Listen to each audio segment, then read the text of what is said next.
Dorme, você não vai se lembrar de nada, meu filho sussurrou no meu ouvido, tirando o celular da minha mão enquanto eu tomava o chá com meus remédios. Ele achou que eu tinha engolido e tomado tudo. Eu apenas fechei os olhos e esperei ele sair do quarto. Assim que a porta bateu, levantei e fiz uma ligação para quem ele realmente tem medo. Meu nome é Marlene. Tenho 67 anos. Tudo começou 6 semanas antes, quando o Evandro bateu na minha porta com 2 malas e uma história que eu já deveria ter questionado desde o primeiro segundo. 43 anos, corretor de imóveis, casado com a Cristina e, de repente, com dificuldades financeiras. Pediu para ficar só por um tempo no sobrado do Ipiranga. A casa onde ele cresceu. A casa que o Renato construiu tijolo por tijolo antes de morrer, há 4 anos. A casa que está no meu nome. Eu abri a porta porque é meu filho, porque eu ainda olhava para ele e via um menino de 8 anos que subia nessa mesma escada correndo. Porque quando você passa a vida toda amando alguém, você encontra uma forma de não enxergar o que não quer ver. Mas alguma coisa estava errada desde o primeiro dia. E eu senti isso no corpo, desse jeito que só as mães sentem, como uma pressão atrás do externo que não vai embora. Nos primeiros dias, o Evandro ficou quieto, educado.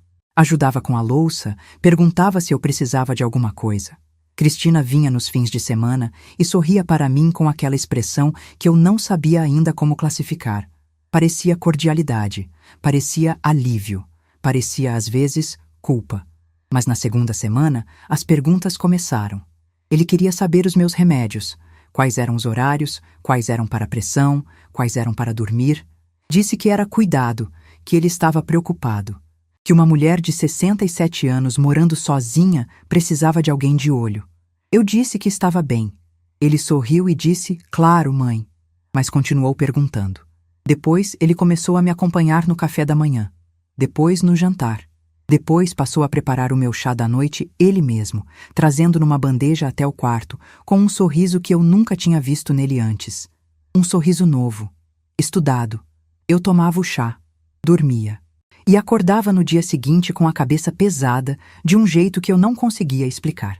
Na terceira semana, numa segunda-feira, ele desceu as escadas com um papel na mão.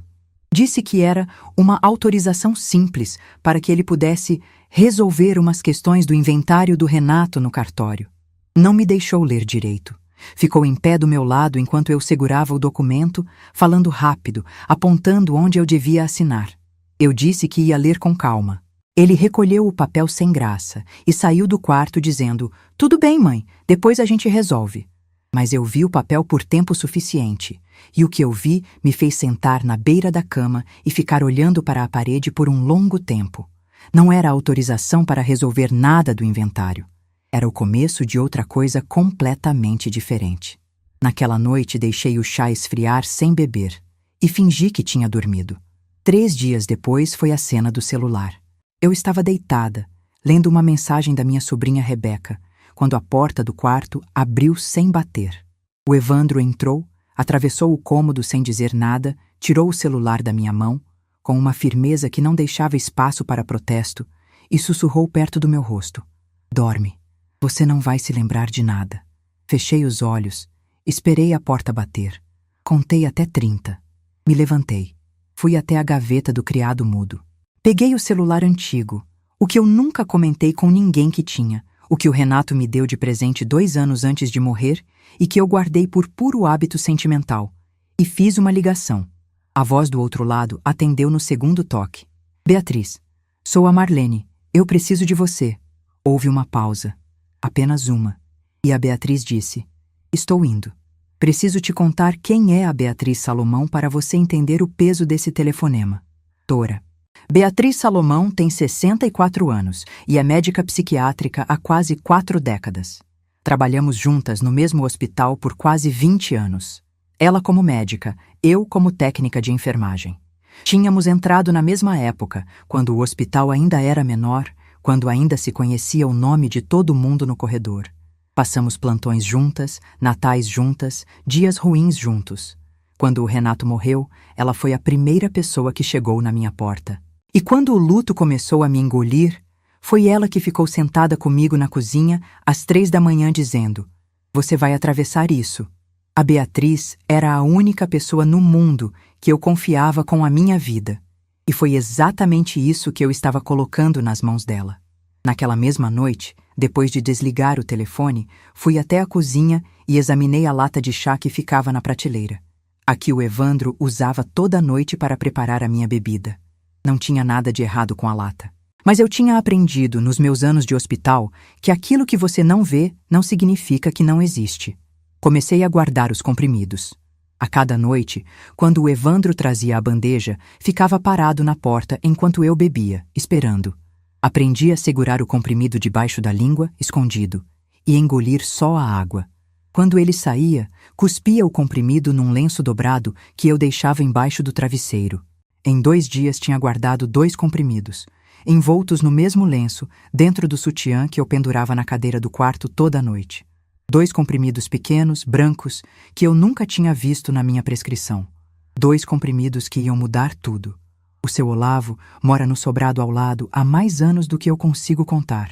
72 anos, viúvo há 3, aposentado de carteiro há mais tempo ainda. Tem a memória mais afiada do quarteirão e o hábito de ficar sentado na janela da sala, olhando para a rua. Não por falta do que fazer, mas porque é assim que ele sempre foi. Um homem que observa o mundo com paciência de quem entregou carta por décadas e aprendeu que os detalhes importam. Ele estava de olho no Evandro antes mesmo de eu saber que precisava me preocupar. 2 meses antes da mudança, o Evandro tinha feito uma visita ao sobrado. Uma visita que terminou em discussão na calçada. O Evandro, com o rosto vermelho, o dedo apontado para mim, a voz subindo num tom que ele jamais usaria se soubesse que o seu Olavo estava na janela. Eu estava parada na soleira da porta sem recuar. Ele queria dinheiro. Eu tinha dito não. O seu Olavo tinha visto e não tinha esquecido. Quando o Evandro voltou para morar aqui e os carros estranhos começaram a aparecer, um sedã escuro, sempre de tarde, sempre parando por não mais de 40 minutos, o seu Olavo pegou um caderninho de capa preta que estava na gaveta da escrivaninha e começou a anotar. Datas, horários, descrição dos veículos. Ele não me disse nada na época. Achou que eu já sabia, mas eu ainda estava dormindo o sono pesado que o meu filho me colocava pelo chá. O que o Evandro não sabe, o que ninguém da família sabe, porque o Renato sempre preferiu que ficasse assim, porque o Renato era um homem que não gostava de fazer alarde com o que construiu. É que o sobrado do Ipiranga não é o único bem que existe. Longe disso. O Renato tinha uma holding patrimonial registrada em nome de uma empresa de participações que ele abriu em 2003, quando a construtora onde ele trabalhava ainda era pequena e ele já enxergava o que vinha pela frente. Eu sou a única beneficiária. 3 imóveis comerciais na Zona Leste, 2 salas no ABC e uma carteira de fundos imobiliários administrada por uma gestora em São Paulo, com rendimento mensal que eu recebia quietinha, na conta, sem comentar com ninguém. O sobrado do Ipiranga, a casa que o meu filho estava disposto a me cedar para tomar, é a coisa de menor valor que eu tenho. E ele passou 6 semanas me entorpecendo para ficar com ela. Quando eu entendi isso de verdade, quando o tamanho do erro de cálculo dele desceu, fiquei sentada na beira da cama por um tempo que não sei dizer quanto foi. Não chorei. Já não tinha mais lágrimas para o Evandro naquela altura. O que senti foi outra coisa, uma clareza, uma determinação fria, silenciosa, que vai muito além da raiva. A raiva passa, a determinação não. Eu tinha 67 anos, uma holding registrada, 2 comprimidos guardados no lenço dentro do sutiã, uma amiga psiquiatra a caminho e um filho que tinha apostado tudo na premissa de que eu era fraca. Ele ia descobrir com muito custo o quanto tinha errado. Antes de eu contar o que aconteceu quando a Beatriz chegou aqui em casa com aqueles comprimidos na mão, eu preciso te perguntar uma coisa. Se fosse com você, se fosse o seu próprio filho fazendo isso, você teria conseguido ficar quieta e fingir que não sabia de nada? Comenta aqui embaixo, porque eu preciso saber que não estou sozinha nessa. A Beatriz chegou no dia seguinte de manhã cedo, enquanto o Evandro estava fora. Veio com a bolsa de sempre, de blusa clara, como se fosse uma visita de rotina. porque precisava parecer uma visita de rotina caso o Evandro voltasse antes do previsto. Entrou pela porta da frente, me abraçou e ficamos na cozinha com as vozes baixas enquanto a rua lá fora ia esquentando. Coloquei o lenço sobre a mesa. Abri com cuidado. Os 2 comprimidos brancos estavam ali, pequenos, sem ranhura visível, sem marcação. A Beatriz pegou um com a ponta dos dedos, colocou na frente da luz da janela, examinou. Ficou quieta por um momento. Depois colocou de volta no lenço com cuidado e olhou para mim. Marlene, isso aqui não é nenhum dos seus remédios prescritos. Eu já sabia. Mas ouvir da boca dela transformou o que era suspeita em certeza. E certeza tem um peso diferente. Ela não deixa mais espaço para a dúvida que protege. A Beatriz me explicou, com a precisão de quem passou décadas em consultório. Eram sedativos de baixa a média dosagem. Não de efeito letal, mas suficientes para deixar uma mulher de 67 anos confusa, lenta, desorientada. O tipo de estado que, documentado ao longo de semanas, em vídeos, em relatos de testemunhas, em consultas médicas estrategicamente agendadas, poderia sustentar um pedido de interdição judicial por incapacidade. O tipo de processo que, se deferido, entregaria ao tutor o controle legal sobre todos os bens da pessoa interditada, todos os bens, inclusive a holding. Era esse o plano, eu disse. A Beatriz ficou me olhando por um segundo. Ele não queria só a casa, Marlene, ele queria a tutela. Falamos por 1 hora. Ela me fez perguntas diretas, sobre o documento que ele tinha tentado me fazer assinar, sobre os vídeos que eu já tinha percebido que ele gravava, sobre o advogado de terno escuro que eu ainda não sabia nada, mas que o seu Olavo já estava acompanhando. Anotou tudo num bloco pequeno que tirou da bolsa. Antes de sair, disse: "Vou ligar para o Dr. Fábio Menezes." Eu conhecia o nome. Dr. Fábio Menezes tinha 58 anos, era advogado especialista em direito sucessório e era sócio do escritório onde o Renato era cliente há décadas. O Dr. Fábio tinha cuidado do inventário depois que o Renato morreu. Era um homem de poucas palavras e de absoluta precisão. O tipo de pessoa que, quando diz que vai resolver, resolve. A Beatriz ligou para ele naquele mesmo dia, ainda da minha calçada, enquanto eu ficava parada na soleira, vendo ela falar ao telefone. Depois ela se virou para mim. "Ele quer te ver amanhã cedo." No dia seguinte, enquanto o Evandro dormia até tarde como fazia todos os dias daquela semana, saí de casa com a Beatriz às 7 da manhã.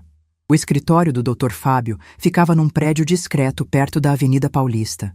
Andar alto, sala com vista, aquele silêncio de lugar onde assuntos sérios são tratados com seriedade.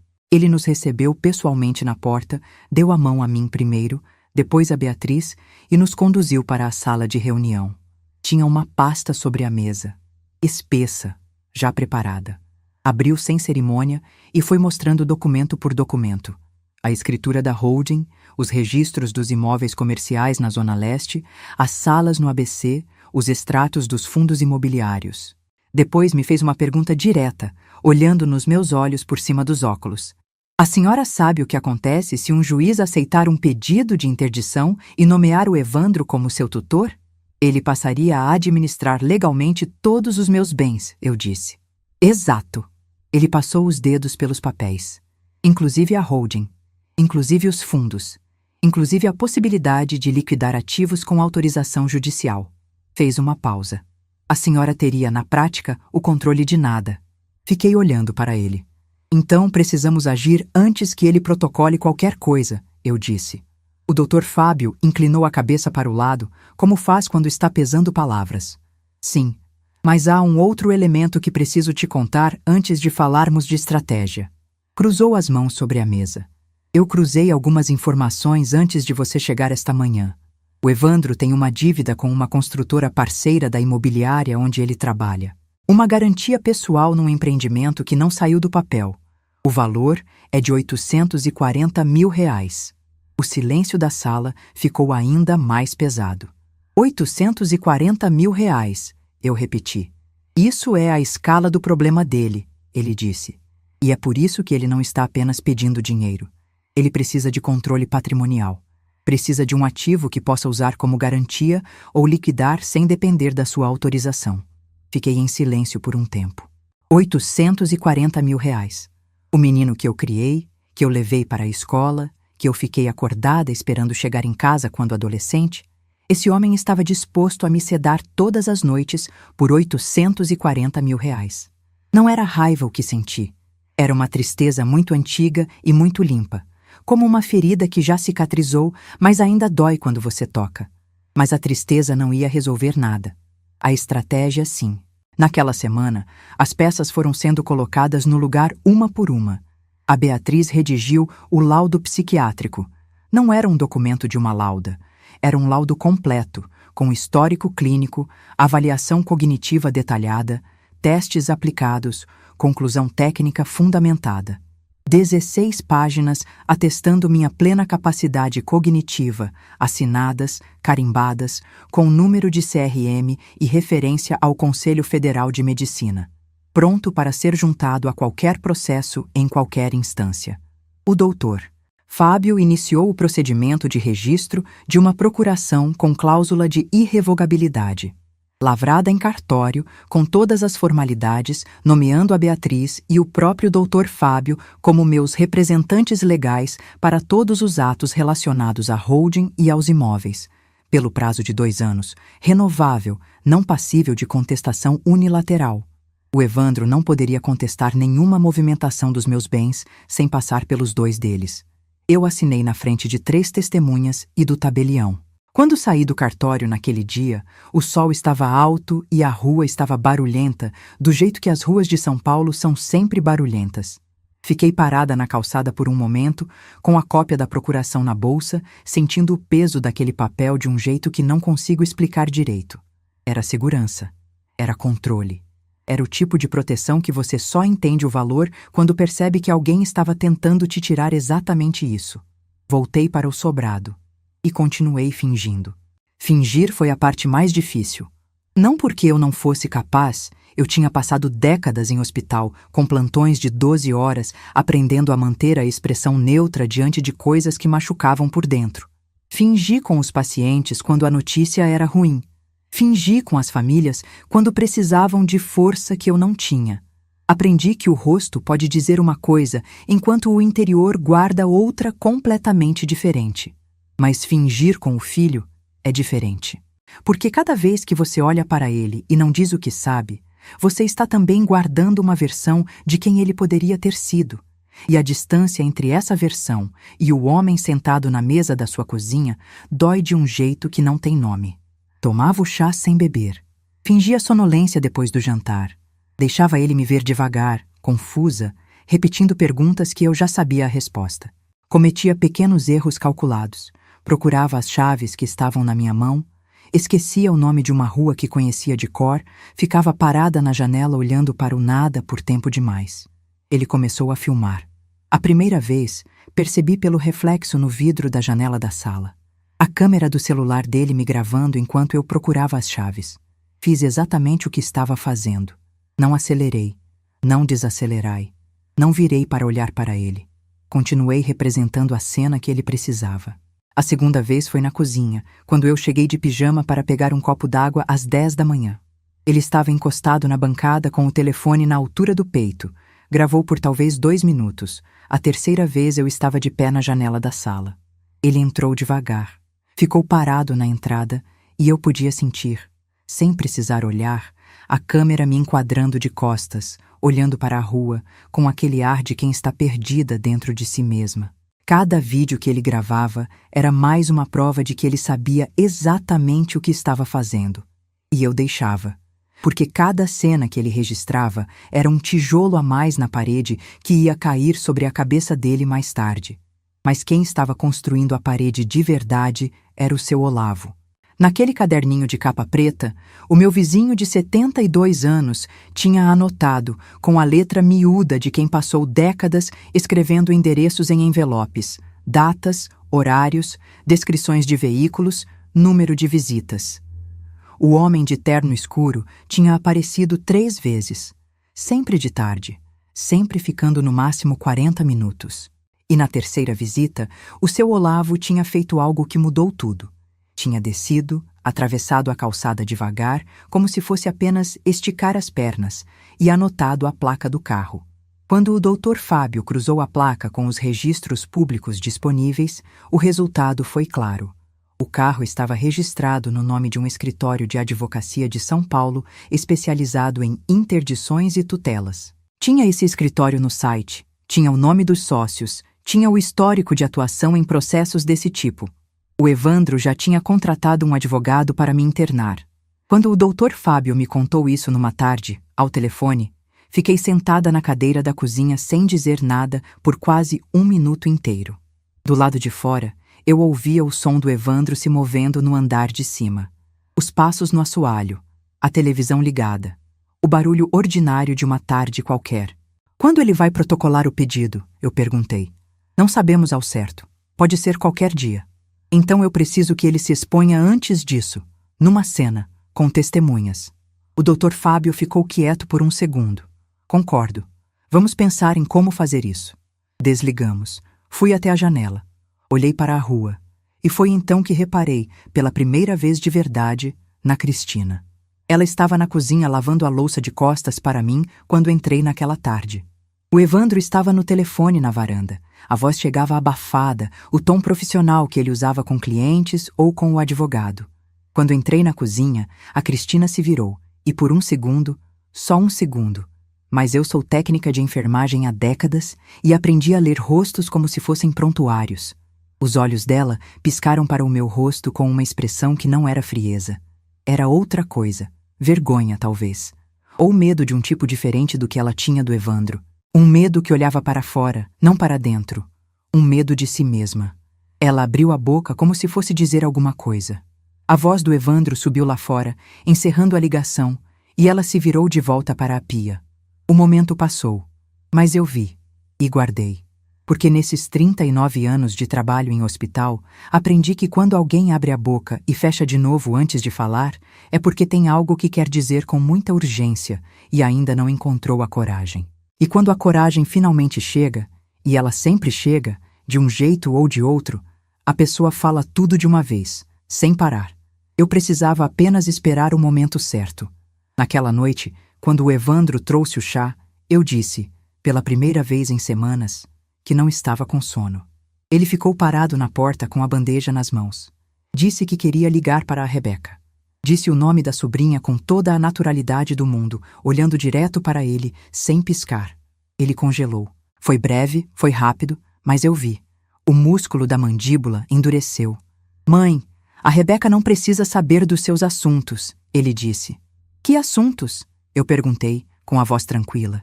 Ele me olhou por um segundo, depois sorriu. Aquele sorriso novo que eu não reconhecia, o que nunca existiu antes dessas 6 semanas, e disse, nada, mãe, bebe o chá e dorme. Bebi o chá, fingi que dormia. Às 10 da noite, quando a casa estava quieta e eu ouvia apenas o barulho da rua lá fora, peguei o celular antigo de dentro da gaveta e mandei uma mensagem para a Rebeca. Pode vir no sábado? Quero te ver. Ela respondeu em 2 minutos. Já tô reservando a passagem, tia. Coloquei o celular de volta na gaveta. Deitei. E pela primeira vez em semanas, dormi de verdade. A isca estava posta. Agora era esperar o Evandro morder. E ele mordeu, do jeito que as pessoas mordem quando percebem que o controle está escorregando das mãos, com força demais, na hora errada, na frente das pessoas erradas.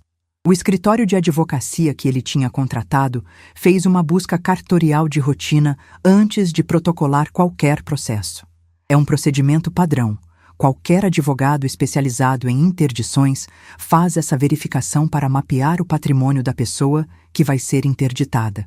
E foi nessa busca que apareceu a procuração irrevogável, com os nomes da Beatriz e do Dr. Fábio, com a cláusula específica de representação da holding e dos imóveis. O Dr. Fábio me explicou depois que era um movimento esperado, previsível, e que era exatamente por isso que a procuração tinha sido lavrada antes de qualquer processo ser aberto. A descoberta não mudava nada juridicamente. A procuração era válida, irrevogável, registrada. Mas mudou o Evandro. Do calculista frio que tinha chegado com 2 malas e uma história de dificuldades financeiras, restou um homem com R$840 mil de dívida e um plano que estava desmoronando. E quando os planos dos homens calculistas desmoronam, o que sobra é a raiva crua. Numa quarta-feira de manhã, o Evandro desceu as escadas com uma expressão que eu nunca tinha visto nele. Não era mais a máscara calculista. Não era mais o filho prestativo da bandeja de chá. Era raiva. Raiva pura, mal contida, do tipo que faz a pessoa esquecer onde está e com quem está falando. A Rebeca tinha chegado na sexta anterior e estava dormindo no quarto de hóspedes. Eram quase 8 da manhã. Eu estava sentada à mesa com a minha xícara de café, quando ele entrou na cozinha e bateu uma pasta sobre a mesa com uma força que fez a xícara chacoalhar. Era uma cópia da procuração. "O que é isso?" ele disse. A voz estava cortada. Não era pergunta. Era acusação. Eu coloquei a xícara na mesa com calma. Olhei para a pasta. Olhei para ele. "É uma procuração", eu disse. "Você deu poderes sobre os seus bens para a Beatriz e para um advogado que eu nunca vi na minha vida." A voz subia, mas ainda contida. Ainda havia uma parte dele tentando controlar. "Você está me excluindo. Você está sendo manipulada por pessoas que têm interesse nos seus bens e você nem percebe." "Eu estou me protegendo", eu disse. Ele deu um passo na minha direção. Não agressivo, mas próximo demais para ser acidental. "Você não está em condições de tomar esse tipo de decisão sozinha, mãe." A voz tinha a textura de quem acredita genuinamente no que está dizendo, e isso, de certa forma, era a parte mais assustadora de tudo. "É exatamente por isso que eu estou aqui. Para cuidar de você.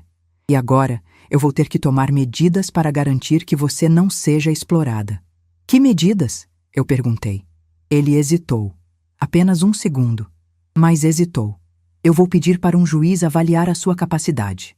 Ali estava, dito em voz alta, na cozinha do sobrado onde ele cresceu, às 8 da manhã de uma quarta-feira. Sem ambiguidade, sem metáfora, sem eufemismo. O filho declarando que ia pedir a interdição da mãe. Nesse exato momento, a Rebeca apareceu na entrada da cozinha. De pijama, cabelo ainda bagunçado do travesseiro, mas completamente acordada. Os olhos abertos e fixos no Evandro com uma expressão que eu conhecia bem. A Rebeca tinha 22 anos, mas tinha a inteligência emocional de alguém muito mais velho. E tinha visto o Evandro no seu estado real em ocasiões que ele pensava que ninguém estava prestando atenção. Ela ficou parada no batente, sem entrar, sem sair. O Evandro a viu. Não recuou. Eu olhei para ele por um longo momento. Então disse, com uma calma que surpreendeu até a mim mesma: "Tudo bem, pode fazer isso." Ele não esperava essa resposta. Ficou me olhando com os olhos ligeiramente abertos. A expressão de quem calculou a reação do outro e calculou errado. "O quê?" "Pode fazer isso." Eu repeti. "Mas antes que você protocole qualquer coisa, eu preciso te mostrar alguma coisa." Me levantei da cadeira. Fui até o meu quarto com passos tranquilos. Peguei a pasta que o doutor Fábio tinha me entregado na semana anterior, cópia impressa de todos os documentos da holding, das escrituras dos imóveis, dos extratos dos fundos. E voltei para a cozinha. Coloquei a pasta sobre a mesa, na frente dele. O Evandro abriu. Começou a folhear as páginas. E foi ficando quieto. Não era o silêncio de quem não entende. Era o silêncio de quem entende demais e está processando o que isso significa. Página por página. Os imóveis comerciais na Zona Leste, as salas no ABC, a carteira de fundos, os extratos de rendimento mensal. Um patrimônio que ele nunca tinha imaginado que existia, montado tijolo por tijolo pelo Renato ao longo de décadas, guardado em silêncio, gerido por mim com absoluta regularidade nos 4 anos desde que o Renato morreu. Ficou em silêncio por um tempo longo demais. "Você sabia disso?" ele disse, com a voz diferente. Não era raiva agora. Era algo que eu nunca tinha ouvido na voz dele antes. Espanto genuíno. "Desde sempre", eu disse. Ele ergueu os olhos da pasta e olhou para mim. E dessa vez eu vi a conta sendo feita na cabeça dele. Vi o momento exato em que ele fez o cálculo que não queria fazer. Semanas de sedação, de vídeos gravados, de reuniões com advogado. Tudo para tomar o menor bem que eu tinha. O sobrado onde ele cresceu, que valia uma fração do que estava naqueles papéis. A holding existia há mais de 20 anos e ele tinha passado 6 semanas me entorpecendo para ficar com o imóvel mais simples da lista. Alguma coisa no rosto dele mudou de um jeito que não tem volta. Não era remorso. O Evandro não estava em condições emocionais de sentir remorso naquele momento. Era o impacto físico de um erro de cálculo catastrófico. A face de quem apostou tudo na carta errada e acabou de perceber. Ele fechou a pasta. Fechou os olhos por um segundo. Quando abriu, tentou voltar para o modo calculista. Mas a armadura estava trincada. Mãe, isso não muda nada. Se eu conseguir a tutela, você não vai conseguir, eu disse. E aí foi a vez de eu colocar as cartas na mesa, uma por uma, com a voz tranquila. A doutora Beatriz Salomão assinou um laudo de capacidade plena na semana passada. 16 páginas, assinado, carimbado, registrado em cartório. O doutor Fábio tem cópia. Ele abriu a boca. Fechou. Os comprimidos que você colocou no meu chá estão guardados num envelope lacrado na gaveta do consultório da Beatriz, laudados por laboratório, com a identificação da substância. O silêncio que se seguiu era diferente de qualquer silêncio anterior. Era o silêncio de alguém que percebe que o chão sumiu. Isso não prova nada, ele disse. Mas a voz tinha perdido a convicção. Era o reflexo de um argumento que a pessoa nem acredita mais enquanto fala. O seu Olavo tem o caderninho com as datas e os horários das visitas do advogado que você contratou para me internar, eu disse. 3 encontros. O primeiro foi 22 dias atrás. Fiz uma pausa curta. Você estava morando aqui há uma semana quando contratou esse homem. A Cristina tinha entrado na cozinha em algum momento durante tudo isso. Não sei dizer exatamente quando. Percebi quando ouvi o som dos seus passos parando na entrada. Ela ficou parada no batente, olhando para o Evandro com uma expressão que eu já tinha visto antes, naquela tarde na pia, multiplicada por tudo que ela tinha acabado de ouvir. A expressão de quem finalmente confirmou o que não queria confirmar. O Evandro se virou para ela como se fosse buscar algum apoio, alguma solidariedade, alguma coisa. Ela simplesmente se virou e foi para o quarto. A Rebeca ficou parada no batente até o Evandro subir as escadas sem dizer mais nada, com a pasta da holding debaixo do braço, como se ainda fosse fazer algo com aquilo, como se alguma coisa ainda pudesse ser feita. Depois, ela veio até mim, puxou a cadeira e sentou do meu lado sem dizer nada. Ficamos assim por um tempo, eu e ela, olhando para a mesa vazia. Ela estava segurando a minha mão. Espera, porque fica muito pior essa história. Naquela mesma tarde, enquanto o Evandro estava trancado no quarto de cima e a Cristina ficava quieta na sala, a Rebeca saiu para comprar pão na padaria da esquina. E me deu 20 minutos de silêncio para pensar. Eu precisava que o Evandro se expusesse formalmente. A cena da cozinha tinha acontecido com 3 testemunhas. Eu, a Rebeca e a Cristina. Mas testemunha de briga familiar tem peso limitado num tribunal. O que eu precisava era de documentação, de registro, de algo com fé pública. E então lembrei da Cristina, parada no batente da cozinha, com aquela expressão. Fui até o quarto dela. Bati 2 vezes. Ela abriu a porta e ficou me olhando com os olhos vermelhos. Cristina, eu disse. Você abriu a boca na cozinha naquela tarde. Você queria me dizer alguma coisa. Ela ficou quieta por um segundo. Depois deu um passo para o lado, abrindo a porta mais. Era um convite. Entrei. Sentei na cadeira perto da janela. E ela me contou. Tinha visto o Evandro trazer os comprimidos para casa numa tarde em que ela tinha chegado mais cedo do trabalho. Numa caixinha pequena, sem rótulo, que ele tinha colocado no bolso do casaco quando ela apareceu na sala. Tinha perguntado o que era. Ele tinha dito que era para ele mesmo, para a ansiedade. Ela não tinha acreditado, mas não tinha perguntado de novo. Tinha ouvido a ligação com o advogado de interdições 3 semanas atrás, o Evandro na varanda, a voz baixa, mas audível quando a janela estava aberta. Tinha ouvido as palavras incapacidade temporária e processo rápido, e tinha ficado na cozinha com as mãos paradas sobre a pia sem conseguir se mover por quase 5 minutos. Tinha continuado quieta porque tinha medo, porque sabia o que o Evandro era capaz de fazer quando alguém se colocava no caminho dele. Porque 840 mil reais de dívida transformam as pessoas de maneiras que ela não queria nem olhar de frente.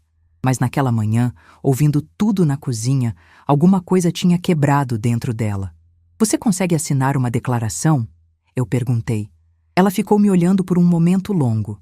Depois disse, sim, Naquela tarde, a Cristina foi a um cartório no centro e prestou uma declaração pública descrevendo o que tinha presenciado dentro de casa nas últimas semanas, incluindo a compra dos sedativos, incluindo a ligação com o advogado, incluindo os vídeos que o Evandro gravava de mim sem o meu conhecimento.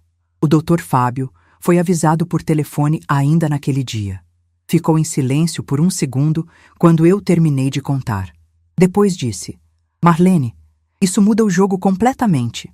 O Evandro soube que a Cristina tinha ido ao cartório quando ela voltou para casa naquela tarde. Eu estava no meu quarto, mas ouvi a discussão pelo corredor. Desta vez as palavras chegavam claras, sem filtro. Ela disse que não ia se tornar cúmplice de nada. Ele disse que ela não entendia o que estava em jogo. Ela disse que entendia perfeitamente. Disse que tinha ouvido o suficiente para entender tudo. A voz dele subiu. A dela não. E depois ficou silêncio. Os dias seguintes foram de uma quietude inquietante. O Evandro parou de trazer o chá. Parou de me filmar. Passou a maior parte do tempo no quarto, ou saindo cedo pela manhã e voltando tarde, com o rosto fechado e os olhos que evitavam os meus. A Cristina circulava pela casa como alguém que já tomou uma decisão, mas ainda não encontrou o momento certo de agir. E o Dr. Fábio me ligou numa quinta-feira. Marlene, o advogado dele protocolou o pedido de interdição. Fechei os olhos por um segundo. Mas ele sabe que vai perder, eu disse. Sabe, o Dr. Fábio confirmou. O advogado dele chegou a recomendar que não protocolasse. Mas o Evandro tem R$840 mil de dívida e nenhuma outra saída visível. Ele está apostando numa coisa só, que o juiz vai questionar o laudo da Beatriz por suspeição de amizade. Uma aposta desesperada, eu disse. Uma aposta desesperada, ele repetiu. E é por isso que a nossa resposta precisa ser absoluta. A audiência foi marcada para 4 meses depois. 4 meses em que cada documento foi organizado, cada testemunha foi orientada, cada prova foi catalogada com a precisão de quem sabe que não pode deixar margem para nada.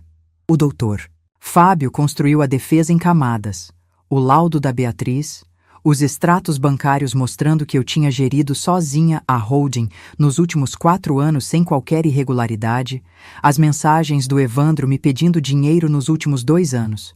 19 mensagens, eu guardei todas. E a declaração cartorária da Cristina. E os 2 comprimidos brancos, laudados por laboratório com a substância identificada. O resultado parcial dos antagonistas estava claro. Eles tinham se exposto, mas ainda não tinham desistido.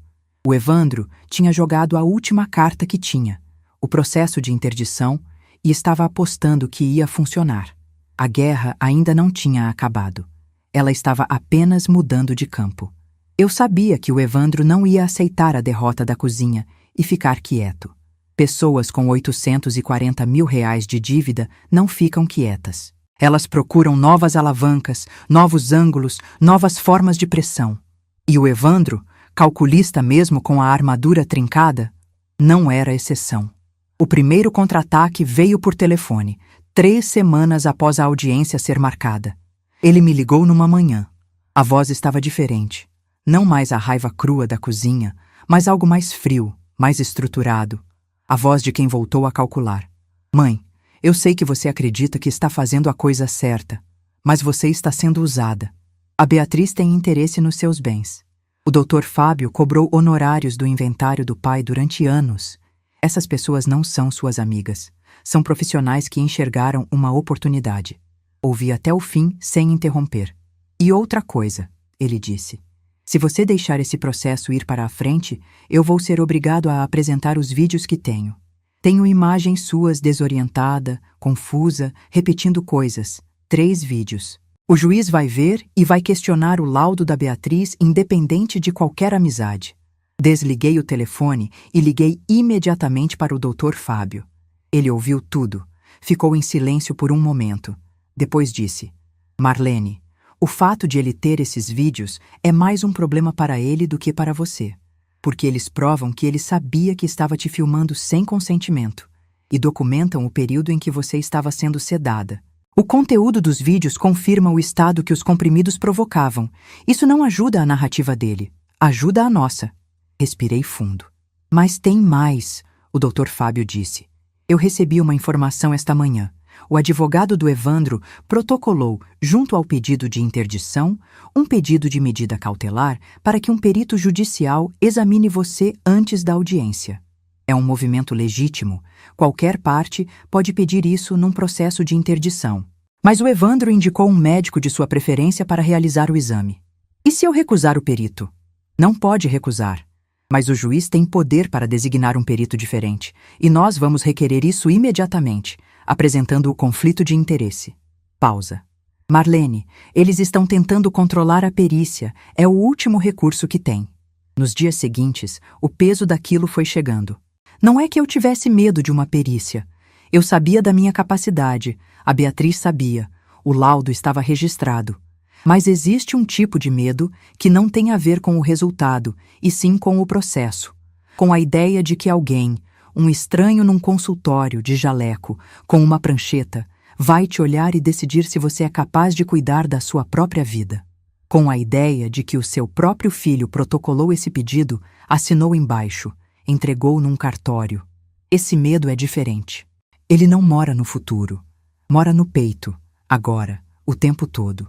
Houve uma noite em que fiquei sentada na cozinha até meia-noite sem fazer nada, só olhando para a mesa vazia, pensando em todas as vezes que tinha feito o café da manhã para ele nessa mesma cozinha, pensando no cheiro de bolo de laranja que a casa tinha nos aniversários dele quando ele era menino, pensando em como é possível que uma pessoa que você amou com essa intensidade, chegue a esse ponto.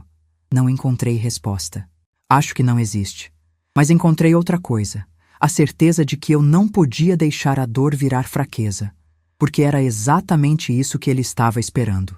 Foi numa semana depois daquela noite que o Dr. Fábio me ligou com uma voz diferente.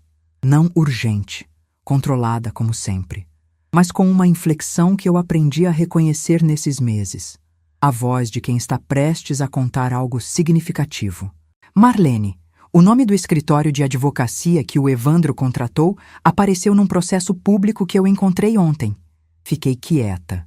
O sócio principal desse escritório, o advogado que veio ao sobrado 3 vezes, cuja placa o seu Olavo anotou, representa o Evandro neste processo.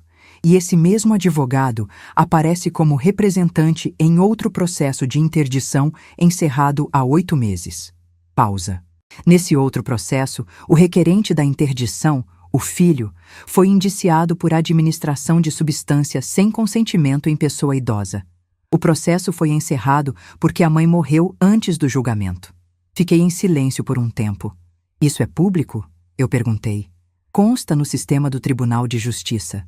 Nome completo do advogado, número do processo, resultado. O juiz vai saber disso? Nós vamos garantir que saiba, ele disse. Com toda a documentação. Aquilo foi a opção nuclear, não um podre fabricado. Um registro público, documentado, parte do processo judicial de outra família, que mostrava que o advogado contratado pelo meu filho tinha histórico em casos estruturalmente idênticos ao meu. Casos que terminaram de formas que não terminam bem. Com esse registro em mãos, o processo deixou de ser apenas uma disputa familiar sobre capacidade cognitiva. Passou a ser um padrão, e padrões têm um peso completamente diferente diante de um juiz. O Dr. Fábio passou os 3 dias seguintes construindo o documento que apresentaria isso ao juiz. Não como acusação especulativa, mas como elemento contextual registrado, com número de processo, com datas, com fatos verificáveis. Cada palavra pesada, cada vírgula no lugar certo. Quando ele me mandou a cópia para leitura, fiquei na poltrona da sala lendo por 2 horas. Era uma peça de precisão cirúrgica. E era o fim do Evandro. A blindagem tinha que ser perfeita antes de entrar no tribunal. Não porque eu duvidasse do resultado, com tudo que tínhamos construído, o resultado era previsível, mas porque eu sabia que o Evandro, com a água no pescoço, ainda podia tentar algo nos últimos dias antes da audiência. E porque quando você vai para um tribunal, você vai com tudo na ordem ou não vai.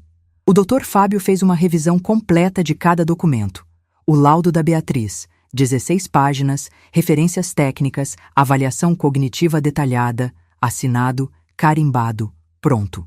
Os extratos da holding, 4 anos de gestão regular, sem irregularidades, com as movimentações mensais documentadas. As mensagens do Evandro pedindo dinheiro, 19 mensagens, capturadas, organizadas por data, impressas e autenticadas em cartório. A declaração da Cristina, lavrada com fé pública, com a descrição dos sedativos, da ligação com o advogado de interdições, dos vídeos gravados sem meu consentimento. O caderninho do seu Olavo, as anotações com datas, horários e a placa do carro, transformadas numa declaração formal assinada e reconhecida em cartório. Os 2 comprimidos, laudados por laboratório, com a substância identificada, em envelope lacrado com protocolo. E o documento final, o que o Dr. Fábio tinha construído nesses 3 dias, o histórico público do advogado do Evandro, com o número do processo anterior, com o enquadramento do caso, com o destino da família envolvida. 7 camadas de documentação.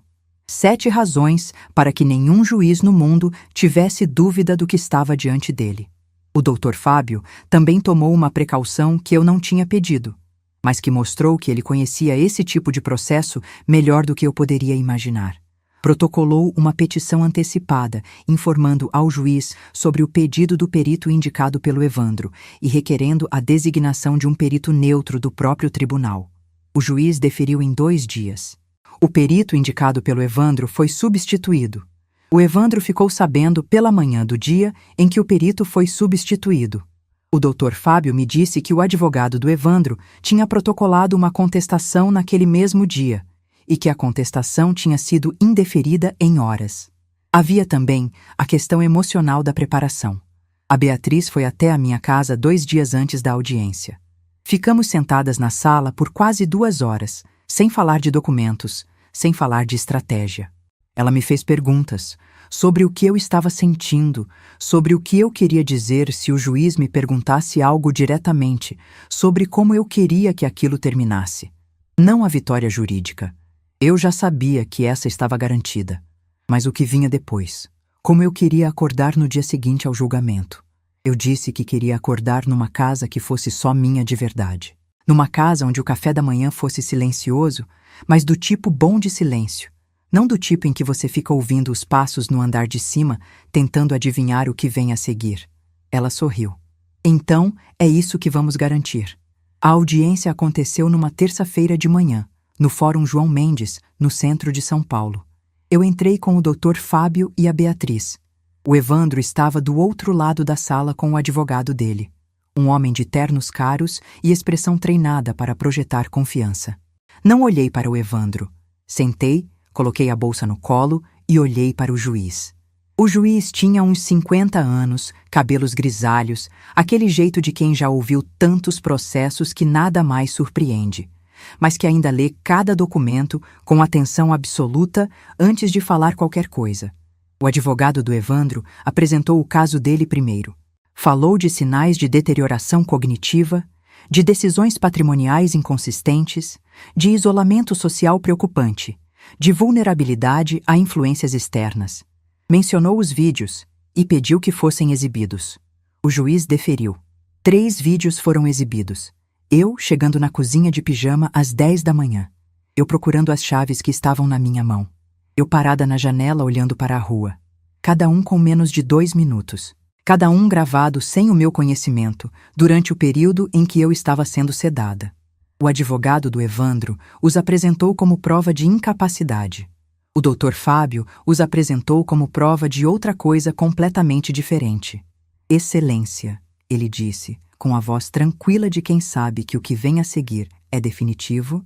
Esses vídeos foram gravados durante o período em que a requerida estava sendo administrada com sedativos, sem prescrição e sem consentimento. O laudo laboratorial, juntado às FLCAUS 47, identifica a substância. A declaração cartorária da cônjuge do requerente, juntada às FLS 82, descreve a compra desses sedativos. O laudo psiquiátrico da doutora Beatriz Salomão, juntado às FLS 31, atesta que, sem a interferência dessas substâncias, a capacidade cognitiva da requerida é plena. Pausa. O que esses vídeos provam não é a incapacidade da requerida, é a natureza da conduta do requerente. O silêncio da sala foi absoluto por alguns segundos. O juiz olhou para os vídeos, olhou para os documentos, olhou para o Dr. Fábio.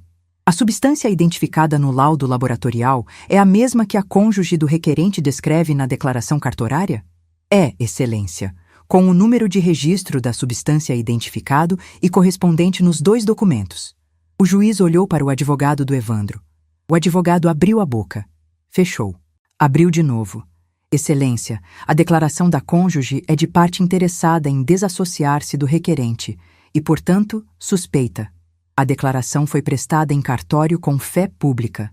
O juiz disse, com uma secura que encerrava o assunto. Olhou para as páginas na sua frente por um momento. Depois disse: Doutora Beatriz Salomão, a senhora pode descrever o protocolo de avaliação utilizado no laudo? A Beatriz se levantou. E por 20 minutos, com a precisão de 40 anos de prática clínica, descreveu cada etapa da avaliação. Os testes aplicados, os critérios diagnósticos, as referências técnicas utilizadas, as conclusões e a fundamentação de cada uma delas. O advogado do Evandro tentou questionar a isenção dela como amiga minha. Ela respondeu, sem alterar o tom nem por um segundo. Doutor, amizade e competência técnica não são mutuamente exclusivas. Meu CRM e meu currículo completo estão anexados ao processo, as FLS 29 e 30. O juiz consultou as FLS 29 e 30, fez uma anotação. Depois, o Dr. Fábio apresentou o documento final, o histórico público do advogado do Evandro no processo anterior, com número, datas, enquadramento e resultado.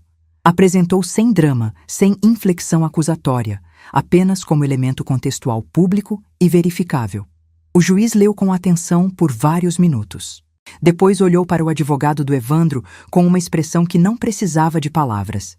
Então, o Dr. Fábio pediu formalmente a abertura de inquérito policial por administração de substância sem consentimento e tentativa de fraude patrimonial contra a pessoa idosa, com enquadramento nos artigos 99 e 102 do Estatuto do Idoso.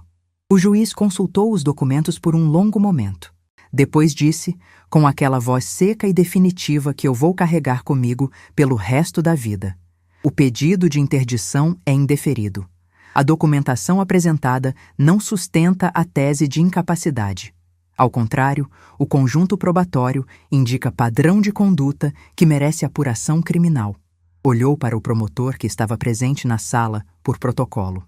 Determino a abertura de inquérito policial com base nos artigos 99 e 102 do Estatuto do Idoso, com encaminhamento dos documentos juntados pela requerida.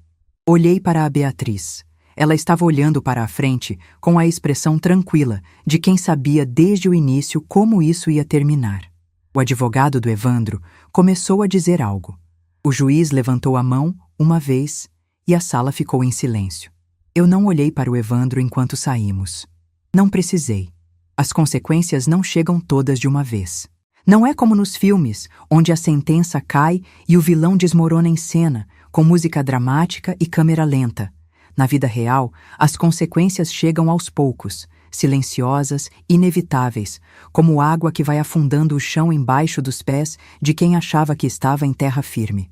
O Evandro e a Cristina saíram do sobrado 15 dias depois da audiência, depois que o Dr. Fábio protocolou a notificação formal de retomada do imóvel.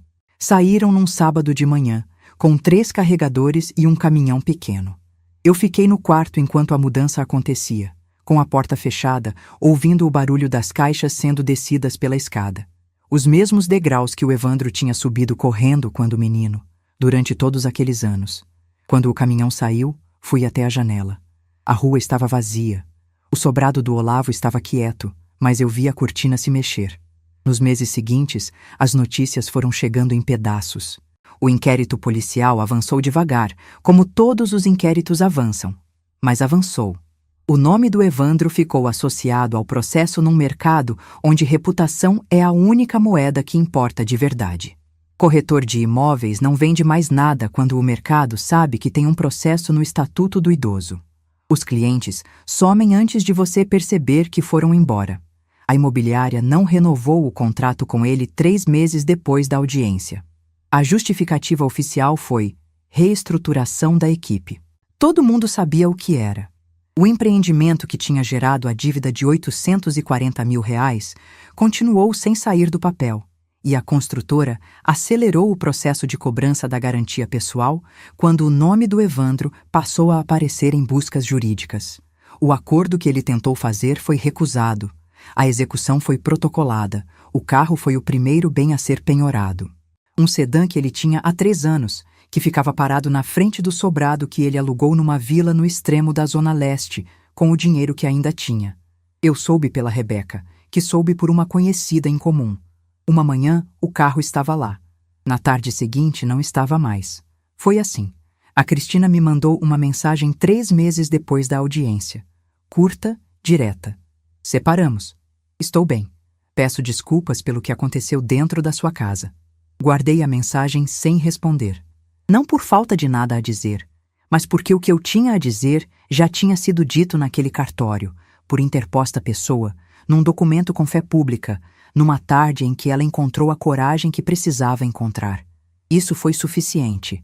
A reputação social do Evandro no Ipiranga, num bairro onde as pessoas se conhecem, onde o seu Olavo ainda fica sentado na janela e vê tudo passar, desmoronou de um jeito que dinheiro nenhum reconstrói. As pessoas não precisaram ser informadas de nada. As histórias caminham sozinhas, especialmente quando tem documentação de cartório e número de processo público para qualquer um consultar. A vida do sobrado voltou a ser minha de verdade. Pintei a sala com a Rebeca no mês seguinte à audiência. Escolhemos um amarelo claro que ela disse que deixa a luz entrar de outro jeito. E ela tinha razão. Tinha. A cozinha ficou com a mesma cor de antes, porque a cozinha estava certa, sempre esteve. A Rebeca ficou 1 mês comigo. Me ensinou a receita de bolo de laranja que a mãe dela tinha ensinado para ela, que a minha irmã tinha aprendido com a minha mãe, que a minha mãe tinha aprendido com a avó dela. A gente ficava na cozinha até tarde com a rádio ligada, e havia momentos em que eu esquecia completamente o que tinha acontecido naquelas semanas. Não porque eu tivesse me esquecido de verdade, mas porque a vida insiste em continuar, e às vezes isso é um presente que você não esperava receber. O seu Olavo me bateu na porta numa tarde trazendo uma muda de planta que a mulher dele tinha deixado na casa e que ele não sabia cuidar. Disse que achava que eu ia saber o que fazer com ela. Tomamos café na calçada, ao sol, e ele me mostrou o caderninho de capa preta, que guardou, ele disse, só para o caso de precisarem de novo. Dei risada pela primeira vez em semanas. Fiz uma viagem a Uberlândia para visitar a minha irmã, a mãe da Rebeca, pela primeira vez em quase 2 anos. Ficamos 4 dias, saímos para jantar, fomos ao parque, conversamos até tarde da noite na varanda com o ventilador girando e a lua cheia lá fora. Era simples, era exatamente o que eu precisava. Voltei para São Paulo com a sensação de que o sobrado estava me esperando. Não como um lugar de memória pesada, mas como o que sempre foi antes de tudo isso. A casa que o Renato construiu, que é minha, que vai continuar sendo minha. 3 meses depois da audiência, o Evandro me mandou uma mensagem. Dizia que estava arrependido, que tinha se deixado levar pelo desespero financeiro, que me amava, que queria conversar. Fiquei com o celular na mão por um tempo que não sei dizer quanto foi. Pensei em tudo, nos anos de café da manhã, no menino de 8 anos subindo a escada, no cheiro de aniversário nessa cozinha. Pensei em tudo que é possível pensar quando você é mãe e o filho te pediu para dormir e se esquecer de tudo. Depois digitei com calma, palavra por palavra. Eu sei que você é capaz de amor, Evandro. O problema é que você também é capaz disso. E uma mãe pode perdoar muita coisa, mas não pode fingir que não sabe quem o filho é. Não enviei mais nada. Ele também não respondeu. Fui para a cozinha, liguei o fogão e esquentei o café. Existe um tipo de solidão que vem de descobrir que você foi subestimada por quem deveria te conhecer melhor do que ninguém no mundo. E existe um tipo de força que só nasce depois dessa descoberta. Uma força que não é raiva. A raiva passa. Não é amargura. A amargura envelhece a gente por dentro. É outra coisa. É a clareza de quem olhou para o fundo e voltou, e sabe agora, com uma certeza que nada mais vai tirar, que é capaz de cuidar de si mesma. Que sempre foi. Eu não escolhi passar por isso, mas escolhi, todos os dias, o que fazer depois.